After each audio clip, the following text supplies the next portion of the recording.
Hola, en este video, continuando con el estudio de los elementos del grupo 14 y en particular sus compuestos, vamos a ver los óxidos del carbono y del silicio. Dentro de estos elementos tenemos algunos de los óxidos más importantes de la naturaleza.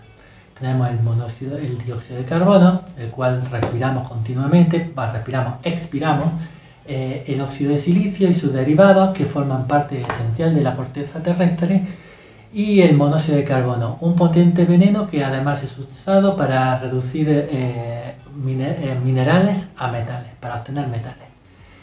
Bueno, recuerden que pueden mandar sus dudas y comentarios aquí en YouTube, en Moodle o en mi mail. Bueno, empezamos. Bueno, vamos a empezar con esta tabla que nos va a servir a forma de resumen general de lo que vamos a ver. Los óxidos de los elementos del grupo 14 se pueden presentar principalmente en dos formas. Monóxidos, correspondientes a estado de oxidación 2, y dióxidos, correspondientes a estado de oxidación 4. ¿Qué es lo que cabe esperar de unos y otros compuestos?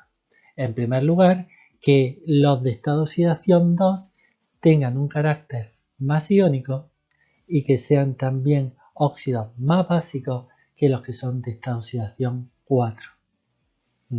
A su vez, conforme nosotros bajamos en el grupo en cualquiera de los dos tipos de compuestos, lo que cabría esperar es que el carácter básico aumente, que nosotros a ir pasando de carbono, silicio, germanio, estaño, plomo, vayamos aumentando el carácter iónico. Cuanto más grande sea el cation que estamos considerando, cuanto menos polarizante va a ser, por tanto, el compuesto más iónico y por tanto el compuesto más básico. En este primer video nos vamos a centrar en carbono y silicio exclusivamente, que son los más importantes. Bueno, para empezar tenemos la molécula de monóxido de carbono. Es una molécula que actúa como reductor y como base de Lewis, debido a un par de electrones libres que están centrados sobre el átomo de carbono. Esta molécula se obtiene mediante oxidación del carbón en medio oxidante, pero en deficiencia de oxígeno. Cuando no hay oxígeno suficiente para formar la molécula de dióxido de carbono, se va a formar el monóxido de carbono. Y cuando ya hay un exceso, el mismo monóxido de carbono se puede oxidar directamente a dióxido de carbono. No me quiero alargar mucho, pero hay otras reacciones de reducción. También se utiliza para reducir minerales para obtener metales. Y bueno, si se acuerdan, este es el diagrama de orbitales moleculares de la molécula, que tenía un HOMO, que era un 3 sigma, que daba lugar a ese par de electrones que está centrado sobre el carbono. Este es el que le permite actuar como ligando en compuestos de coordinación, en donde actúa, si se recuerdan también, como pi aceptor, debido a los orbitales libres pi que presenta. Estos compuestos suelen estabilizar estados de oxidación bajos, como es el caso que estamos viendo acá, donde el hierro tiene estado de oxidación 0. Así, por ejemplo, se une fuertemente al grupo hemo de la hemoglobina, bloqueándola y produciendo asfixia, que es lo que da lugar a la intoxicación por monóxido de carbono, que se da cuando se queman mal los carbones de los braseros o el gas natural de la estufa. Si comparamos la molécula de monóxido con la molécula de dióxido, vemos que en la anterior teníamos un solo enlace, lógicamente, un enlace triple, y aquí tenemos dos enlaces dobles. Un compuesto covalente, claramente, por lo que es un ácido de Bronsted. Esta molécula se obtiene por oxidación de prácticamente cualquier forma en que se presente el carbono, hidrocarburos, el mismo carbón, compuestos alcoholes, etc. El dióxido de carbono es soluble en agua, si bien a pH ácido tiene una solubilidad relativamente chica. Esta solubilidad se puede incrementar empleando grandes presiones de dióxido de carbono, lo cual se utiliza en la preparación de bebidas gaseosas, bebidas con gas. Se preparan en alta presión, se mantienen presurizadas y cuando se destapan el dióxido de carbono se emite. Ahora bien, en medio básico esa solubilidad va a aumentar mucho. De todas formas, ambas reacciones son relativamente lentas, lo cual también permite esa formación de burbujas constantes, no se pierde el CO2, el dióxido de carbono instantáneamente. Pero sí es importante que por ejemplo, en los seres vivos hace falta el uso de enzimas, de catalizadores, para que se incorpore rápidamente en las plantas, ¿no? Tiene dos constantes de protonación que no son especialmente bajas. El CO2 participa en el ciclo del carbono, es tomado por las plantas, reducido, formado biomasa, parte se va a descomponer por parte de microorganismos, y sobre todo lo que vamos a hacer es los animales vamos a tomar ese carbono reducido y lo vamos a oxidar para mantener las funciones vitales, en definitiva para obtener energía. Una cuestión importante es que como los combustibles fósiles se han estado utilizando mucho en los últimos años, esta oxidación de CO2 se ha venido incrementando en los últimos años resultando en el famoso efecto invernadero. Vamos pues con los óxidos de silicio. Los óxidos de silicio, ¿qué características o qué carácter iónico covalente esperarían? Bueno, tenemos que tener en cuenta que el silicio, al ser en primer lugar un metaloide, es decir, no un metal puro, y en segundo lugar, al estar en esta oxidación 4, va a tener un carácter eminentemente covalente.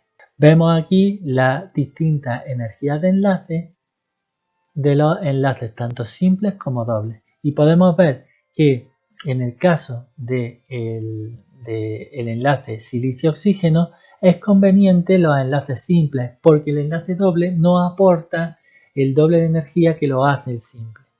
Cosa contraria pasaba con el carbono. Vemos que, por ejemplo, el enlace doble tiene una energía mucho mayor. La energía de disociación de este enlace es mucho mayor, más del doble, de lo que es el enlace simple. E incluso el enlace triple es más del triple que el enlace simple. Bueno, entonces, es la explicación de que este óxido de silicio se formen siempre enlaces simples. Y lo que se va a disponer es el silicio, al igual que ocurría con los halogenuros y con los hidruros, en un tetraedro donde los oxígenos ocupan los vértices de dicho tetraedro. Todos los compuestos de los óxidos de silicio van a presentar esta unidad estructural. Cuando todos los oxígenos están unidos a dos silicios, se obtiene el óxido de silicio, formando estructuras como las que tenemos aquí, el cuarzo, la cristobalita, la coesita, también los vidrios amorfos, etc. Este óxido de silicio, al ser covalente, presenta características de ácido, pero es un ácido débil. Solamente en condiciones de concentración muy alta de hidróxido de sodio se va a formar el anión silicato. Los silicatos forman una amplia cantidad de compuestos que forman parte, al igual que los óxidos, de la corteza terrestre. Y estos se diferencian principalmente por cómo se unen esas unidades estructurales tetraédricas. Antes hemos visto en el óxido que todos los oxígenos estaban unidos a dos silicios. Ahora vamos a empezar a tener oxígenos que se denominan terminales, oxígenos que no están unidos a dos silicios sino uno solo, y que por lo tanto van a dar una carga negativa a la estructura. Así, por ejemplo, en los silicatos como el olivino tenemos solamente unidades tetraédricas, todos los oxígenos son terminales y por lo tanto tiene 4 cargas negativas, y se va a combinar después con cationes como magnesio y hierro para formar el mineral. Después tenemos los piroxenos, en donde lo que tenemos ya son cadenas de silicato. Tenemos unos átomos que están formando parte de puentes silicio-oxígeno-silicio y otros que ya son terminales. Dependiendo de la proporción, en este caso la proporción es básicamente dos oxígenos terminales por cada dos oxígenos puentes, lo que vamos a tener es que lo que disminuye la carga es en dos cargas negativas. En vez de ser silicio oxígeno 4 con 4 cargas negativas, pasa a ser silicio oxígeno 3 con 2 cargas negativas. Después nuevamente se combina con cationes para formar el silicato, el mineral correspondiente. Después esto se puede complicar mucho más, tampoco no me quiero extender mucho, pero por ejemplo en los filosilicatos ya tenemos láminas de óxido de silicio, donde ahora solamente uno de los oxígenos va a ser terminal y todos los demás, los tres restantes, va a estar formando puentes silicio, oxígeno, silicio. Entonces esta sería, digamos, la fórmula general que tenemos. Vemos que disminuye todavía más la carga por silicio,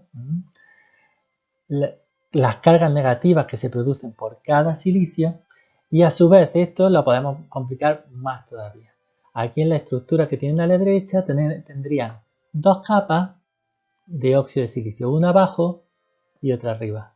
En esas capas se puede sustituir silicio por aluminio, con lo cual, dado que el silicio tiene carga más 4 y el aluminio tiene carga más 3, va a haber un defecto en carga positiva y va a aumentar la carga negativa. E incluso se pueden formar estructuras laminares como esta, en donde además de las láminas de silicato, de filosilicato, o más bien de silicato, vamos a tener una capa de octaedros, básicamente son láminas de hidróxido de aluminio, en donde además también se puede producir sustitución parcial de aluminio por magnesio. Tampoco es cuestión de que se aprendan todo esto, solamente que entiendan que se pueden generar una estructura bastante complicada. Toda esa carga negativa va a estar compensada en la interlámina entre las láminas, en el espacio entre las láminas, por la introducción de los cationes correspondientes. Así se obtienen estructuras tan complicadas como las de la moscovita, donde tenemos las láminas de hidróxido de aluminio octaédrico, las láminas de óxido de silicio tetraédrico, donde tenemos los cationes, etc. Y tenemos una fórmula así tan complicada. Fíjense, aquí estaría la fórmula de la óxido de silicio, aquí estaría la fórmula de esa capa octaédrica de hidróxido de aluminio, y estos serían los cationes que compensan la carga negativa. Además de todo esto, todavía hay más todavía. Tenemos las zeolitas. Las zeolitas son básicamente óxido de silicio.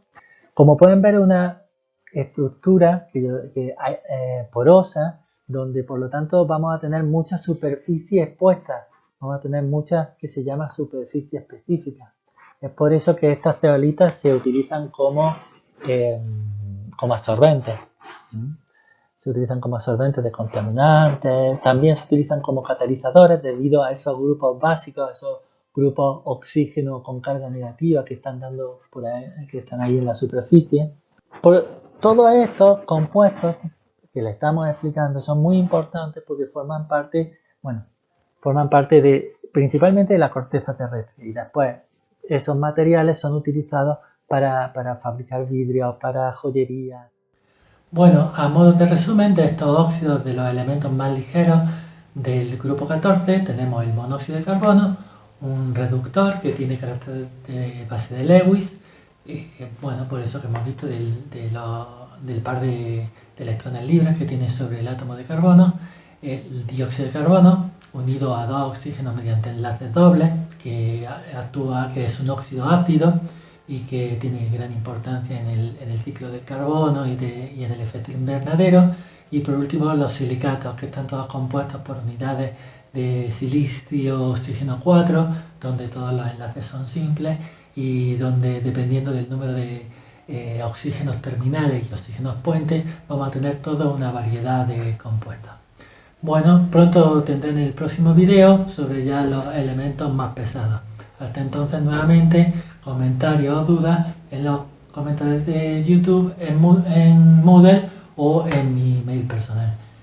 Nos vemos pronto.